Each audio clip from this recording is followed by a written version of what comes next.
देखिए, दुनिया की जियोपॉलिटिक्स में कुछ घटनाएं ऐसी होती हैं जो सिर्फ बॉर्डर तक सीमित नहीं रहती, बल्कि कल्चर, नैरेटिव और पब्लिक परसेप्शन के लेवल तक असर डालती है। गालवान वैली क्लैश भी एक ऐसी ही घटना है। ये सिर्फ दो सेनाओं के बीच हुआ एक मिलिट्री फेस ऑफ नहीं था, बल्कि ये भारत और चाइना के बीच दशकों से चल रही स्ट्रैटेजिक टेंशन, ट्रस्ट डेफिसिट और नैरेटिव वॉर का सबसे रॉ और एक्सपोज्ड रूप था। और अब कई साल बाद जब इस घटना पर आधारित एक मेनस्ट्रीम इंडियन मूवी आने वाली है, तो ये सवाल उठता है कि आखिर एक फिल्म के टीजर से चाइना को इतनी बेचैनी क्यों हो रही है।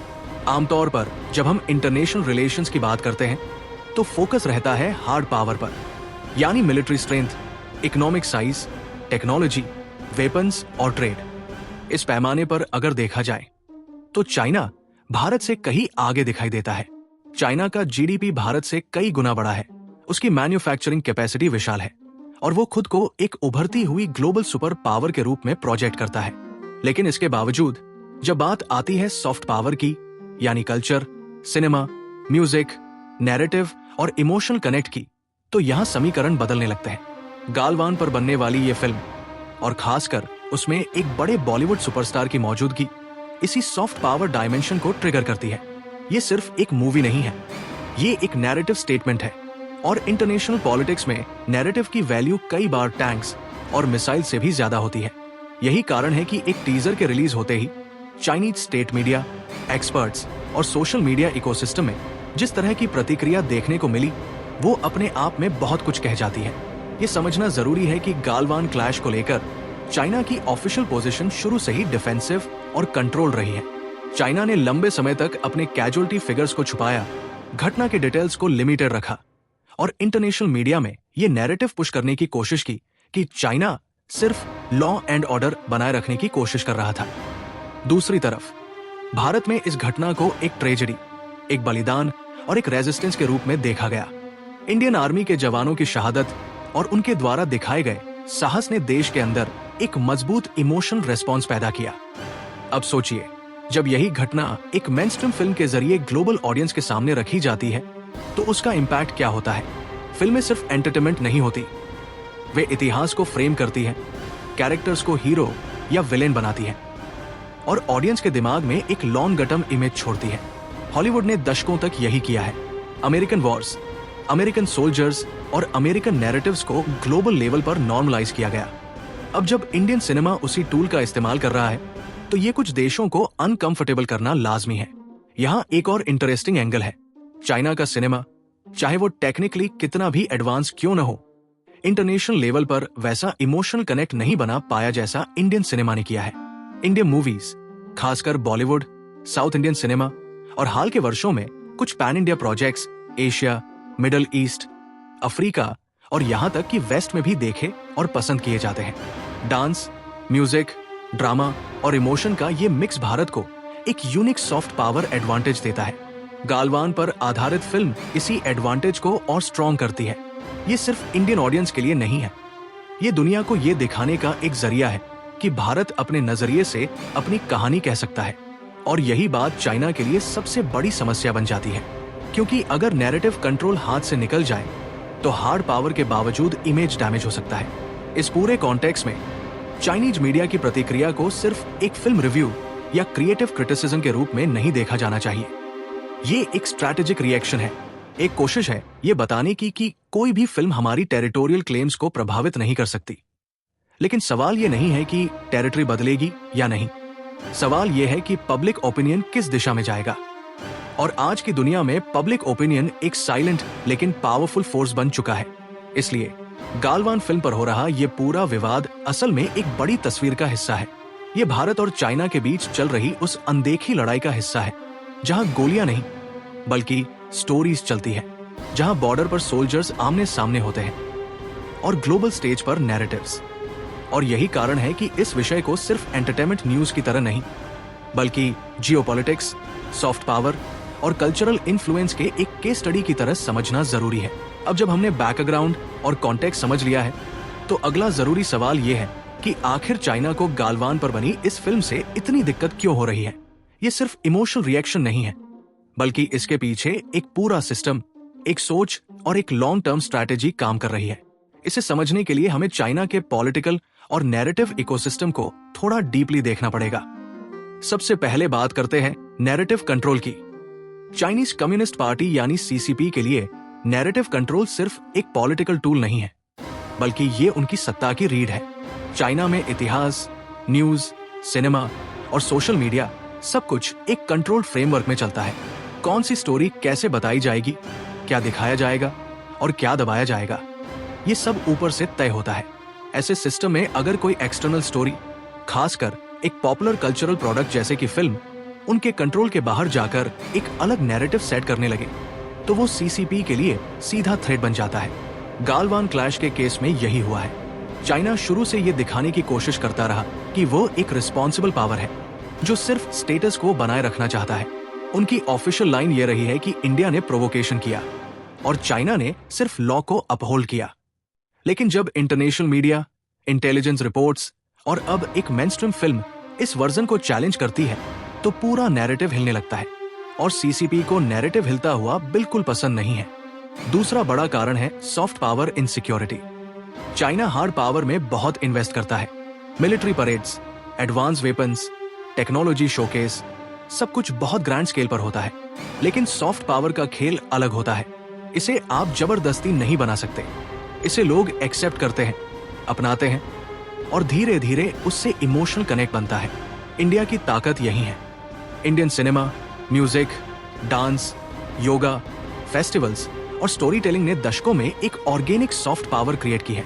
अब सोचिए, जब एक इंडियन फिल्म गालवान जैसे सेंसिटिव टॉपिक को उठाती है और वह भी एक सुपरस्टार के साथ, तो उसका रीच कितना बड़ा होगा। यह फिल्म सिर्फ भारत में नहीं देखी जाएगी, ये social media clips, international reviews और वर्ड ऑफ माउथ के जरिए बाहर भी जाएगी और वहां जाकर ये एक सिंपल लेकिन पावरफुल मैसेज देगी कि ये भारत का वर्जन है।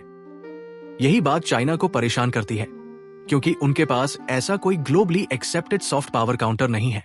तीसरा एंगल है फेस सेविंग और इमेज मैनेजमेंट। चाइना खुद को एशिया का डोमिनेंट पावर दिखाना चाहता है, लेकिन गालवान क्लैश ने उस इमेज में दरार डाली। एक ऐसा फेस ऑफ जिसमें हथियारों के बिना हैंड टू हैंड कॉम्बैट में इंडियन आर्मी ने भारी नुकसान पहुंचाया। ये बात चाइना के ऑफिशियल प्रोजेक्शन के खिलाफ जाती है। इसलिए उन्होंने लंबे समय तक कैजुअल्टीज को छुपाया, फैक्ट्स को ब्लर किया और चर्चा को लिमिटेड रखने की कोशिश की। अब अगर एक फिल्म इन फैक्ट्स को ड्रामेटिक फॉर्म में दिखाती है, तो वो फेस सेविंग की पूरी एक्सरसाइज को कमजोर कर देती है। यही कारण है कि चाइनीज एक्सपर्ट्स और स्टेट मीडिया पहले से ही डिफेंसिव मोड में आ गए हैं।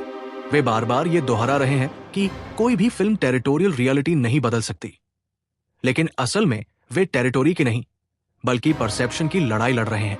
एक और इंटरेस्टिंग सिस्टम लेवल फैक्टर है चाइना का इंटरनल ऑडियंस मैनेजमेंट। सीसीपी को सिर्फ बाहर की दुनिया की चिंता नहीं होती, बल्कि अपने देश के लोगों की भी होती है।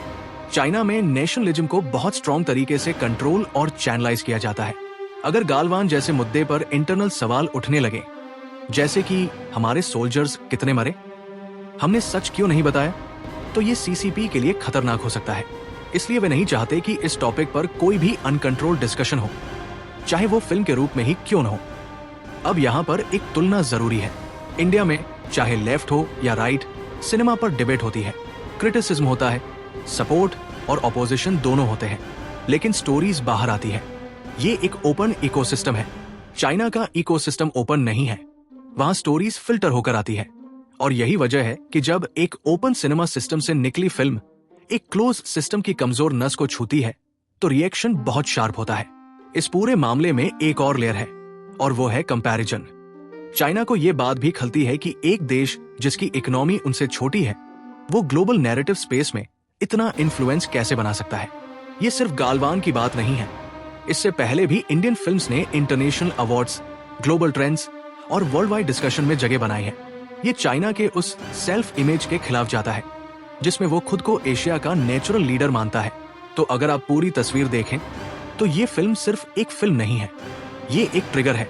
ये उन सारे अनकंफर्टेबल सवालों को सामने ला रही है जिन्हें चाइना सालों से दबाकर रखना चाहता है। Narrative control, soft power insecurity, face saving, internal audience management और रीजनल डोमिनेंस, ये सब मिलकर इस मेलडाउन को जन्म देते हैं। अब सवाल यह है कि इस पूरी गालवान फिल्म कंट्रोवर्सी का असली इंपैक्ट क्या है। क्या ये सिर्फ एक मीडिया साइकिल है जो कुछ दिनों में खत्म हो जाएगी, या फिर ये Bharat China relationship, global narrative और फ्यूचर जियोपॉलिटिक्स पर कोई लॉन्ग टर्म असर छोड़ेगी। इस पार्ट में हम यही समझने की कोशिश करेंगे कि ये विवाद कहां तक जा सकता है और इसके क्या क्या लेयर्ड कंसिक्वेंसेज हो सकते हैं। सबसे पहला और सबसे इमीडिएट इंपैक्ट है पब्लिक परसेप्शन का। आज की दुनिया में स्टेट्स सिर्फ गवर्नमेंट टू गवर्नमेंट रिलेशनशिप से नहीं चलते, बल्कि पब्लिक ओपिनियन भी बहुत बड़ी भूमिका निभाता है। जब एक मेनस्ट्रीम फिल्म किसी घटना को ड्रामेटिक लेकिन इमोशनल तरीके से दिखाती है, तो वो ऑडियंस के दिमाग में एक स्टेबल इमेज बना देती है। गालवान के केस में अगर फिल्म इंडियन सोल्जर्स के बलिदान, चाइनीज प्रोवोकेशन और हैंड टू हैंड कॉम्बैट को फोकस करती है, तो ये नैरेटिव लंबे समय तक लोगों के साथ रहता है। भले ही दर्शक डिटेल्स भूल जाएं, लेकिन इमोशनल टेकअवे रह जाता है। इसी वजह से चाइना इतना रिएक्ट कर रहा है। उन्हें पता है कि पब्लिक मेमोरी में अगर एक बार गालवान चाइना की आक्रामकता वाला फ्रेम बैठ गया, तो उसे बदलना बेहद मुश्किल होता है। इंटरनेशनल ऑडियंस, जो पहले ही चाइना को साउथ चाइना सी, ताइवान और ह्यूमन राइट्स जैसे मुद्दों पर क्रिटिकल नजर से देखती है, उसके लिए ये एक और नेगेटिव लेयर जोड़ देता है। दूसरा बड़ा इंपैक्ट है इंडिया की सॉफ्ट पावर पोजिशनिंग पर। यह फिल्म एक तरह से ये सिग्नल देती है कि इंडियन सिनेमा अब सिर्फ रोमांस, फैमिली ड्रामा या मसाला एंटरटेनमेंट तक सीमित नहीं है, बल्कि वो स्ट्रैटेजिक और नेशनल सिक्योरिटी से जुड़े टॉपिक्स को भी कॉन्फिडेंस के साथ टैकल कर सकता है। ये वही ट्रांजिशन है जो हॉलीवुड ने कोल्ड वॉर के समय किया था। मिलिट्री फिल्म्स, वॉर ड्रामा और पैट्रियोटिक नैरेटिव्स के जरिए उन्होंने अमेरिकन पावर को नॉर्मलाइज और ग्लोरीफाई किया।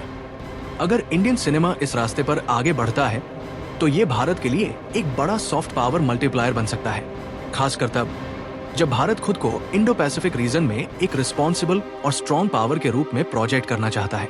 गालवान जैसी फिल्में इस इमेज को ग्राउंड लेवल पर सपोर्ट करती हैं। अब बात करते हैं चाइना के लिए इसके कंसिक्वेंसेज की। चाइना के पास दो ऑप्शंस होते हैं। पहला, वो इस तरह की फिल्मों को इग्नोर करे और उम्मीद करे कि मामला ठंडा पड़ जाए। दूसरा, वो ओवररिएक्ट करे और हर लेवल पर इस नैरेटिव को पुश करे कि फिल्म झूठी है, ड्रामेटिक है और फैक्ट्स को डिस्टॉर्ट करती है।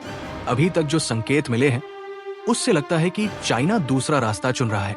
लेकिन इसमें एक रिस्क है। जितना ज्यादा आप किसी कंटेंट को अटैक करते हैं, उतना ही ज्यादा अटेंशन आप उसे दिलाते हैं। इसे स्ट्राइसेंड इफेक्ट भी कहा जाता है। एक और लॉन्ग टर्म इंपैक्ट है इंडिया चाइना रिलेशनशिप की टोन पर। भले ही ऑफिशियल डिप्लोमेटिक चैनल्स पर यह फिल्म डिस्कशन का हिस्सा न बने, लेकिन बैकग्राउंड में ट्रस्ट डेफिसिट और गहरा होता है। चाइना ये देखता है कि इंडिया सिर्फ मिलिट्री या डिप्लोमेटिक लेवल पर ही नहीं, बल्कि कल्चरल लेवल पर भी अपने स्टैंड को पुश कर रहा है। ये बात उन्हें और ज्यादा कॉशियस और डिफेंसिव बना सकती है, खासकर LAC जैसे सेंसिटिव एरियाज में। अब फ्यूचर की बात करें। अगर ये फिल्म सक्सेसफुल होती है, तो ये एक ट्रेंड सेट कर सकती है। दूसरे फिल्म मेकर्स भी रियल लाइफ मिलिट्री और स्ट्रैटेजिक इवेंट्स को टच करने का साहस दिखा सकते हैं। इससे इंडियन सिनेमा में एक नया सब जॉनर उभर सकता है, जिसे आप स्ट्रैटेजिक सिनेमा कह सकते हैं। ये जॉनर सिर्फ एंटरटेनमेंट नहीं, बल्कि नैरेटिव बिल्डिंग का भी टूल होगा। ग्लोबल लेवल पर भी इसका असर हो सकता है। आज नेटफ्लिक्स, अमेजन प्राइम और दूसरे प्लेटफॉर्म्स के जरिए कंटेंट बॉर्डर्स नहीं मानता। अगर ये फिल्म या इससे जुड़े क्लिप्स इंटरनेशनल प्लेटफॉर्म्स पर जाते हैं, तो वे इंडिया के वर्जन को और ज्यादा रीच देंगे। ये वही चीज है जिससे चाइना सबसे ज्यादा डरता है, क्योंकि उनके पास इसका कोई इफेक्टिव काउंटर नहीं है। एक और इंटरेस्टिंग फ्यूचर पॉसिबिलिटी यह है कि चाइना खुद अपनी तरफ से ऐसे कंटेंट बनाने की कोशिश करे जो उनके वर्जन को सपोर्ट करे। लेकिन यहां फिर वही प्रॉब्लम आएगी। कंट्रोल्ड नैरेटिव्स अक्सर ऑर्गेनिक नहीं लगते, और ग्लोबल ऑडियंस बहुत जल्दी ये पहचान लेती है कि कौन सा कंटेंट स्टेट स्पॉन्सर्ड प्रोपेगेंडा है और कौन सा ऑथेंटिक स्टोरी टेलिंग। तो कुल मिलाकर गालवान फिल्म और उस पर चाइना का मेलडाउन एक शॉर्ट टर्म न्यूज साइकिल से कहीं ज्यादा है। ये एक इंडिकेटर है कि आने वाले समय में वॉरफेयर सिर्फ बॉर्डर्स पर नहीं, बल्कि स्क्रीन पर, स्टोरीज में और कल्चर के लेवल पर भी लड़ा जाएगा। और इस नए बैटलफील्ड में इंडिया की पोजीशन पहले से कहीं ज्यादा मजबूत होती दिख रही है। अब इस पूरे डिस्कशन को अगर हम एक स्टेप पीछे हटकर देखें, तो एक बात बहुत साफ दिखाई देती है। गालवान पर बनने वाली ये फिल्म सिर्फ एक सिनेमैटिक प्रोजेक्ट नहीं है, बल्कि ये भारत चाइना के बीच चल रही एक बहुत बड़ी और गहरी नैरेटिव वॉर का हिस्सा है। ये वॉर बंदूकों, टैंक्स या मिसाइल से नहीं, बल्कि स्टोरीज, इमेज, इमोशन और परसेप्शन से लड़ी जा रही है। और यही वजह है कि एक फिल्म का टीजर भी एक ग्लोबल पावर को इतना अनकंफर्टेबल कर सकता है। सबसे पहले समरी के तौर पर यह समझना जरूरी है कि चाइना की प्रतिक्रिया किसी एक्टर, किसी सीन या किसी वीएफएक्स को लेकर नहीं है। असली डर यह है कि गालवान जैसे सेंसिटिव इवेंट पर उनका मोनोपोली नैरेटिव टूट रहा है। सालों तक चाइना ने यह तय किया कि दुनिया क्या देखेगी, क्या सुनेगी और क्या नहीं सुनेगी। लेकिन आज के डिजिटल और स्ट्रीमिंग एरा में यह कंट्रोल बहुत मुश्किल हो चुका है। एक मेनस्ट्रीम इंडियन फिल्म, वो भी एक सुपरस्टार के साथ, इस नैरेटिव कंट्रोल को डायरेक्ट चैलेंज करती है। दूसरी बड़ी बात यह है कि यह पूरा मामला सॉफ्ट पावर की आसमान लड़ाई को एक्सपोज करता है। हार्ड पावर में चाइना आगे हो सकता है, लेकिन सॉफ्ट पावर में इंडिया का नेचुरल एडवांटेज है। इंडियन सिनेमा, म्यूजिक, कल्चर और स्टोरी टेलिंग में एक ऑर्गेनिक अपील है जिसे खरीदा या जबरदस्ती इंपोज नहीं किया जा सकता। यही कारण है कि जब इंडिया अपनी कहानी अपने तरीके से कहता है तो उसका इम्पैक्ट सिर्फ डोमेस्टिक नहीं रहता बल्कि इंटरनेशनल भी हो जाता है। गालवान फिल्म इसी ऑर्गेनिक सॉफ्ट पावर का एक एक्सटेंशन है। ये दुनिया को ये दिखाती है कि भारत सिर्फ डिफेंसिव मोड में नहीं है, बल्कि वो अपनी बात रखने, अपने सोल्जर्स के बलिदान को याद रखने और अपने नैरेटिव को ओन करने के लिए तैयार है। और यही चीज चाइना के लिए सबसे ज्यादा अनकंफर्टेबल है, क्योंकि ये उनकी उस इमेज के खिलाफ जाती है जिसमें वे खुद को रीजन और ग्लोबल लीडर के रूप में प्रोजेक्ट करना चाहते हैं। अब ऑडियंस के तौर पर हमारी भूमिका क्या है, ये भी समझना जरूरी है। किसी भी फिल्म को आंख बंद करके सपोर्ट करना या आंख बंद करके रिजेक्ट करना, दोनों ही एक्सट्रीम अप्रोच है। सही तरीका यह है कि हम फिल्म को एक कल्चरल और नैरेटिव प्रोडक्ट के रूप में देखें। अगर फिल्म अच्छी है, फैक्ट्स को जिम्मेदारी से हैंडल करती है और इंडियन पॉइंट ऑफ व्यू को ईमानदारी से प्रेजेंट करती है, तो उसे सपोर्ट मिलना चाहिए, क्योंकि ऐसा करके हम सिर्फ एक फिल्म को नहीं बल्कि इंडियन सॉफ्ट पावर को मजबूत करते हैं। एक और इम्पोर्टेंट शिफ्ट जो यहाँ दिखाई देता है वो है इंडियन ऑडियंस का बदलता हुआ माइंडसेट। आज की ऑडियंस सिर्फ एंटरटेनमेंट नहीं चाहती बल्कि आइडेंटिटी, स्टैंड और क्लैरिटी भी चाहती है। यही वजह है कि बड़े स्टार्स भी अब ओपनली नेशनल और स्ट्रैटेजिक टॉपिक्स पर काम करने से हिचकिचा नहीं रहे। ये एक कल्चरल टर्निंग पॉइंट है और गालवान फिल्म उसी टर्निंग पॉइंट का एक सिंबल बनती जा रही है। फ्यूचर की तरफ देखें तो ये बहुत संभव है कि आने वाले समय में और भी ऐसी फिल्में बने जो इंडिया के जियोपॉलिटिकल एक्सपीरियंस, मिलिट्री चैलेंजेस और स्ट्रैटेजिक रियलिटी को एक्सप्लोर करें। इससे न सिर्फ इंडियन सिनेमा का स्कोप बढ़ेगा बल्कि ग्लोबल स्टेज पर इंडिया का नैरेटिव भी और क्लियर होगा। और ये वही चीज है जो किसी भी उभरती हुई पावर को करनी पड़ती है, अपनी कहानी खुद लिखनी पड़ती है। तो कुल मिलाकर चाइना का ये मेल्टडाउन एक नेगेटिव नहीं बल्कि एक इंडिकेटर है। ये दिखाता है कि इंडिया की आवाज अब इतनी तेज और असरदार हो चुकी है कि उसे इग्नोर नहीं किया जा सकता। एक फिल्म, एक सुपरस्टार और एक कहानी, इतना ही काफी है एक ग्लोबल कन्वर्सेशन शुरू करने के लिए। अब मैं आपसे सवाल पूछना चाहता हूं, आपके हिसाब से क्या गालवान जैसी फिल्में इंडिया की सॉफ्ट पावर को सच में मजबूत कर सकती हैं, या फिर इससे इंटरनेशनल टेंशन और बढ़ेगी? अगर आपको ये एनालिसिस पसंद आया हो तो वीडियो को लाइक कीजिए, शेयर कीजिए ताकि ये चर्चा और लोगों तक पहुंचे। और ऐसे ही डीप, एक्सप्लेनेटरी और एनालिटिकल कंटेंट के लिए चैनल को सब्सक्राइब करना मत भूलिए।